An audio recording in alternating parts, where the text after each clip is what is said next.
দীর্ঘ ১৬ বছর পর চট্টগ্রামের লোহাগাড়া উপজেলার কলাউজান ইউনিয়নে বাংলাদেশ জামায়াত ইসলামীর উদ্যোগে এক বিশাল আনন্দ মিছিল অনুষ্ঠিত হয়েছে। বিস্তারিত দেখুন আরাফাত শিকদারের তথ্যচিত্রে।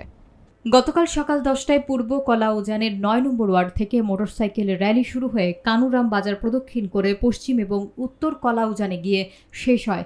এতে অংশ নেন কলাউজানের সর্বস্তরের মানুষ। অনুষ্ঠানে উপস্থিত ছিলেন জামায়াতের কলাউজান ইউনিয়ন শাখার আমির ডাক্তার সিদ্দিক আহমেদ, স্থানীয় নেতৃবৃন্দ মোহাম্মদ সোহেল নাজিমুদ্দিন, মোহাম্মদ ওসমান গনি এবং বিভিন্ন ওয়ার্ডের নেতাকর্মীরা। এছাড়াও বাংলাদেশ ইসলামী ছাত্র শিবির ও শ্রমিক কল্যাণ ফেডারেশনের নেতারাও উপস্থিত ছিলেন। প্রধান অতিথির বক্তব্যে ডাক্তার সিদ্দিক আহমেদ বলেন, ১৬ বছর ধরে আওয়ামী লীগের দমন পীড়নের শিকার হয়ে শত শত মিথ্যা মামলায় আমাদের নিপীড়িত হতে হয়েছে, আমাদের সন্তানদেরও নির্যাতনের শিকার হতে হয়েছে। এতে কষ্ট সহ্য করেও আমরা ইসলামের পতাকা উঁচু রাখতে পেরেছি। তিনি আরও বলেন, জামায়াতের কর্মীরা দেশ বিরোধী ষড়যন্ত্র প্রতিহত করতে ইউনিয়ন থেকে জেলা পর্যায়ে সমস্ত প্রস্তুত রয়েছে।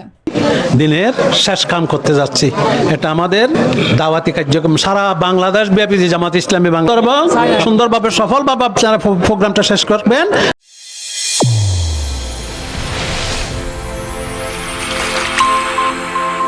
চ্যানেল A1 হৃদয়ের স্পন্দন।